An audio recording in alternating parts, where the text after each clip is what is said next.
Good morning. हम लोग कक्षा 9 भौतिक विज्ञान में दूसरा लेसन बल पढ़ रहे हैं। इस लेसन में हमने कल न्यूटन के नियम को बताया था। न्यूटन का पहला नियम हम लोगों ने डिस्कस किया था।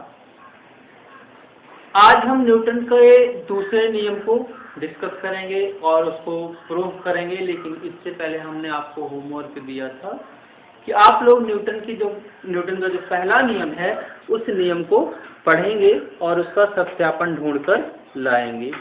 हम देखते हैं कक्षा 9 के बच्चे इस समय पढ़ाई नहीं कर रहे हैं, क्योंकि ना तो कोई होमवर्क करता है ना तो कोई व्यूज आता है, ठीक है ना। तो इसलिए मैं आपको पहले तो ये सजेस्ट करूंगा कि आप वीडियो देखा करिए, और वीडियो देखिए ही नहीं, उसको पूरा देखिए, अच्छे से समझिए, बार बार देखिए, तब आपको समझ में आएगी वीडियो। लेकिन आप लोग इग्नोर कर रहे हैं। अब पता नहीं क्या आपके मन में चल रहा है, लेकिन हम क्लास को आज आगे बढ़ाएंगे और न्यूटन का दूसरा नियम आपको बताएंगे और इसका सत्यापन भी करेंगे। चलिए आपको बताते हैं न्यूटन का दूसरा नियम क्या है। तो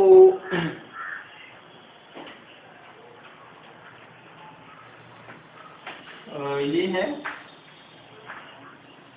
न्यूटन का दूसरा नियम।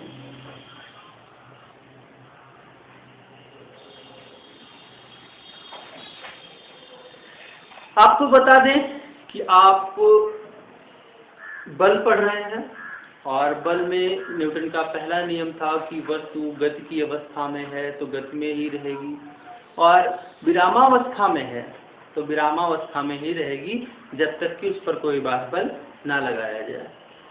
हमें लग रहा है कि ये न्यूटन का पहला नियम आप लोगों के ऊपर भी लागू हो गया है कि आपका दिमाग शून्य है, शून्य ही रहना चाहता है, और जो बच्चे पढ़ रहे हैं वो पढ़ना ही चाहते हैं।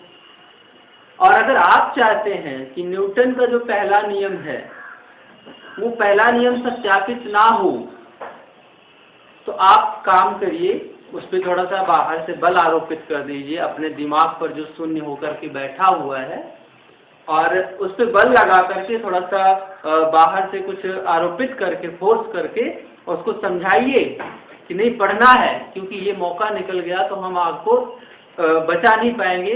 फिर आप आगे चलकर परीक्षाओं में आप कंपटीशन क्लासेस पढ़ेंगे, वहाँ पर पैसा देंगे। अभी आप यहाँ पे मुफ्त में पढ़ते हैं, तो वहाँ पे आप जाएंगे 1000-2000 रुपये महीना देते हैं और वही चीज़ पढ़ते हैं जो यहाँ से पढ़ करके जाते हैं। वहाँ पे आपको शॉर्टकट में एक क्वेश्चन दे देता है, 4 ऑप्शन दे देता है, और आपसे कह देता है कि लिखा हुआ क्वेश्चन बल का मात्रक बताओ, ऑप्शन नंबर 1, ऑप्शन नंबर 2, 3, 4, और कह देगा बल का मात्रक न्यूटन होता है। आपने पढ़ लिया, आपने रट लिया, हो गया। तो आप लोग दिमाग पे थोड़ा सा जोर लगाओ और उससे पढ़ने की कोशिश करो। चलिए आज न्यूटन का दूसरा नियम देखते हैं। दूसरा नियम बल से ही संबंधित है, फिर आपको बताएंगे पहला दूसरा नियम एक दूसरे से कैसे निर्भर करते हैं, हम उन्हें प्रूफ भी करेंगे। तो दूसरा नियम क्या कहता है?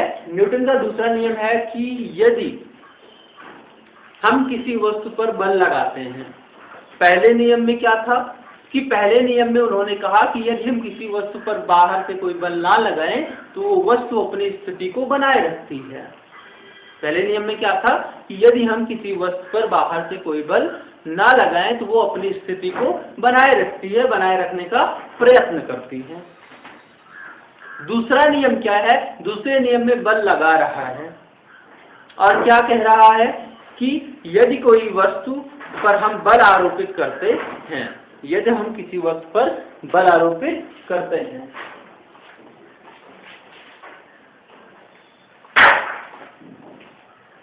तो यदि हम किसी वस्तु पर बल आरोपित करते हैं तो उस बल का मान हम जानना चाहेंगे कि भाई कितना बल लगाया। तो अगर आप अपने द्वारा किसी वस्तु पर बल लगा रहे हैं और जानना चाहते हैं कि हमने उस वस्तु पर कितना बल आरोपित किया, तो इसके लिए आपको न्यूटन का दूसरा नियम पढ़ना पड़ेगा, ठीक है। तो पहले में क्या था कि बल ना लगाएं, तो वह वस्तु अपनी स्थिति को बनाए रखेगी। लेकिन दूसरा नियम क्या है कि यदि आपने बल लगा ही दिया, यदि आपने बल लगा ही दिया, कोई बात नहीं, देख लेते हैं कितना बल लगा, और उस बल का मान अगर हमें ज्ञात करना है तो न्यूटन का दूसरा नियम पढ़ना होगा। आइए जानते हैं न्यूटन का दूसरा नियम क्या है। न्यूटन ने कहा यदि आप किसी वस्तु पर बल आरोपित करते हैं तो उस लगाए गए बल का मान दो बातों पर निर्भर करता है। कितनी बातों पर? दो बातों पर।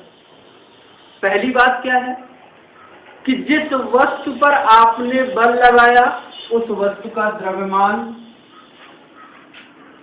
और दूसरी बात क्या है, आपके द्वारा लगाए गए बल के कारण उत्पन्न त्वरण का मान।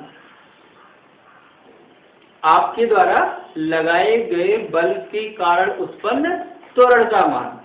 दो चीजें आपको पता अगर हो तो आप किसी भी वस्तु पर लगाए गए बल का मान ज्ञात कर सकते हैं। न्यूटन ने पूरी बात एक साथ आइए सुनते हैं क्या कहा और वो किस प्रकार वस्तु के द्रव्यमान यानी कि m और वस्तु पर लगाए गए बल के कारण, ऐसा नहीं पहले से त्वरण है वही त्वरण काम कर जाएगा, नहीं, जब आपने बल आरोपित किया तो उस बल के कारण जो त्वरण उत्पन्न हुआ उससे मतलब है। तो आपके द्वारा आरोपित बल वस्तु के द्रव्यमान और वस्तु में बल के कारण उत्पन्न त्वरण पर किस प्रकार निर्भर करता है, ये आज हम लोग जानेंगे। तो न्यूटन ने कहा कि किसी वस्तु पर बल अगर हम लगाते हैं, बल को F से नोट करते हैं, F मीन्स फोर्स होता है, फोर्स माने बल होता है। तो किसी वस्तु पर लगाए गए बल का मान उस वस्तु के द्रव्यमान के अनुक्रमानुपाती, ये F प्रोपोर्शनल टू M, तथा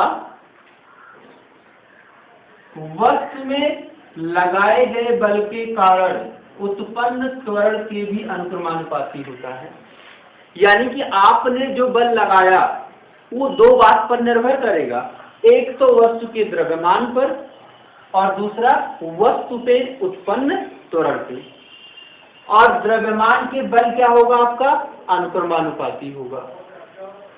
त्वरण के क्या होगा? बल अनुक्रमानुपाती होगा।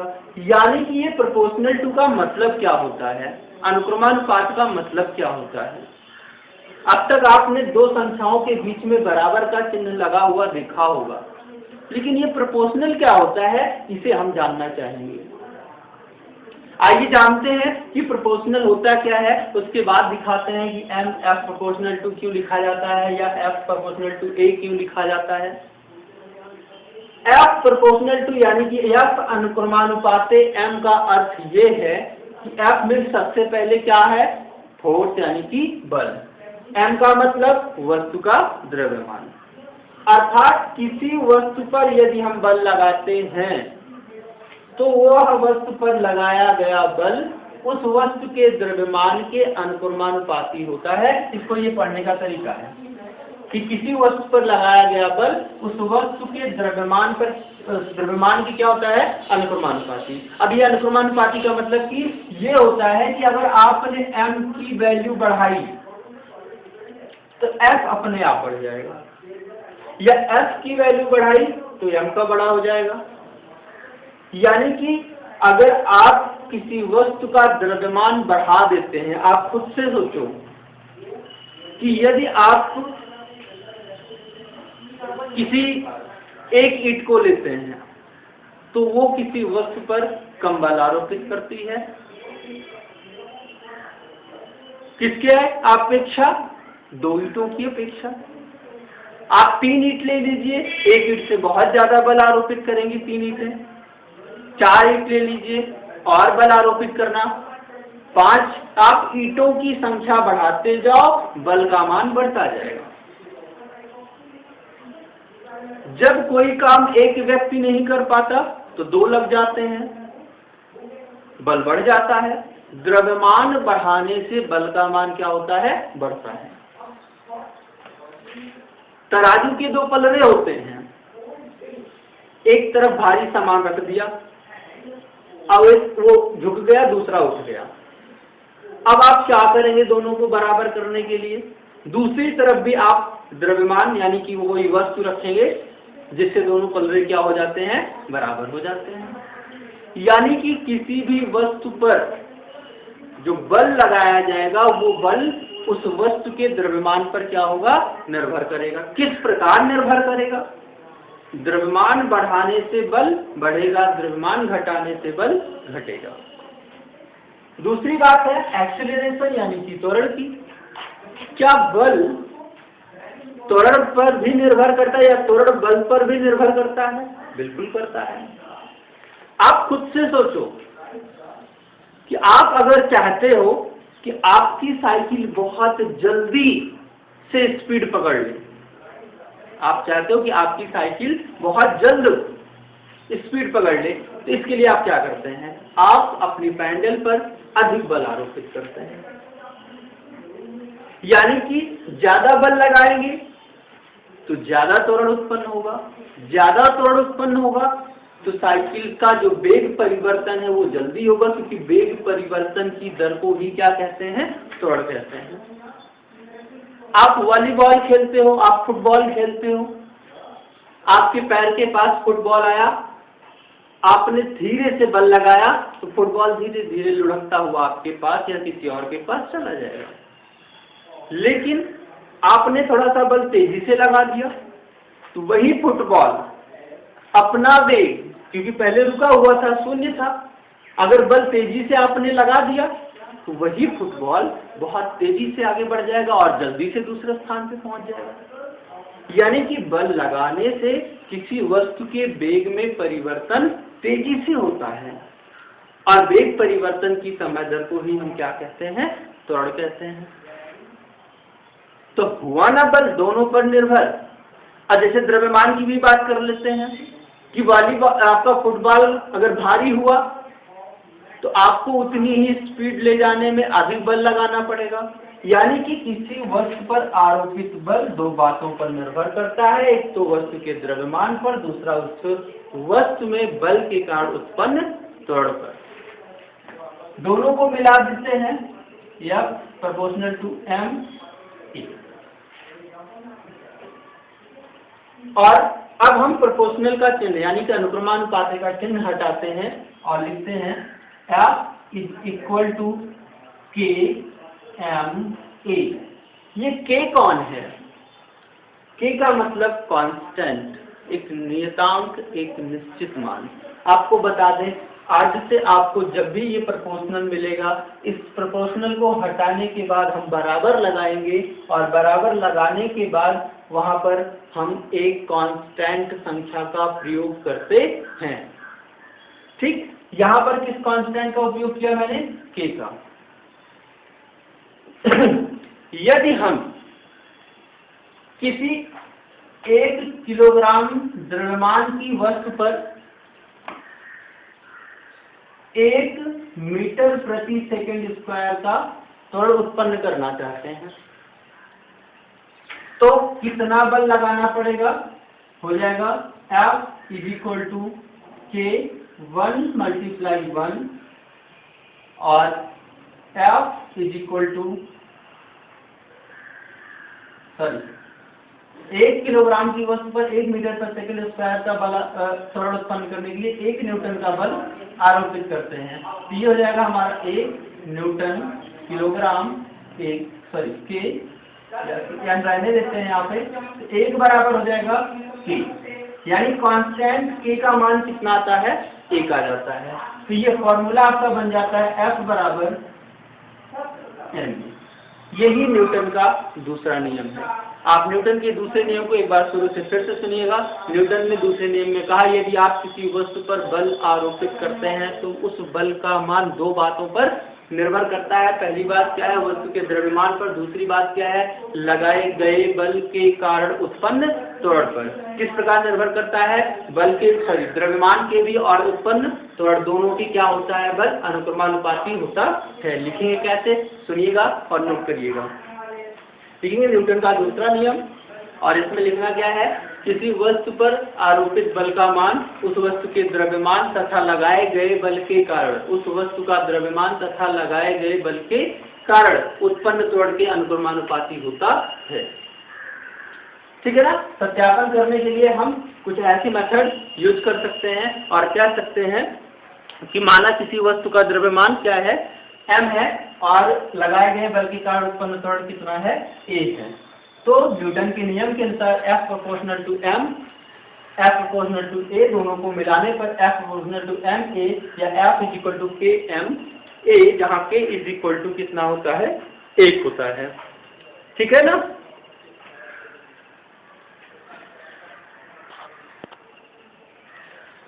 आइए अब न्यूटन के दूसरे नियम से पहले नियम को प्रूव करते हैं। दूसरे नियम से पहले नियम को प्रूव करते हैं और देखते हैं क्या न्यूटन के दोनों नियम सही हैं। न्यूटन के प्रथम नियम से द्वितीय नियम को सिद्ध करना है। न्यूटन के प्रथम नियम से, न्यूटन के दूसरे नियम से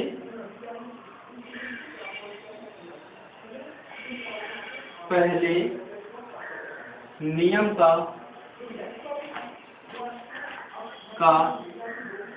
सत्यापन, दूसरे नियम से हम यहाँ पे पहले नियम का सत्यापन करेंगे। आइए देखते हैं दूसरे नियम से पहले नियम को हम कैसे प्रूफ कर सकते हैं। मान लेते हैं कि माना किसी वस्तु का द्रव्यमान, माना किसी, जिसे आप लिख लेंगे, मैं बोल दे रहा हूं, माना किसी वस्तु का द्रव्यमान m तथा उस पर F बल आरोपित करने से a त्वरण उत्पन्न होता है। ऐसी स्थिति में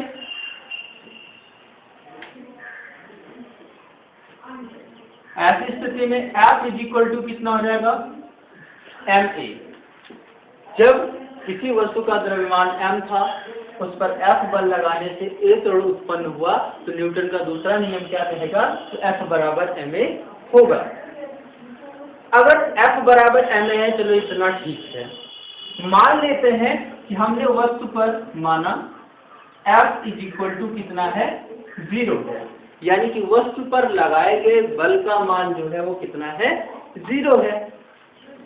अगर F इज इक्वल टू हम 0 रख देते हैं तो m a बराबर कितना हो जाएगा, तो m a बराबर कितना हो जाएगा, 0 हो जाएगा।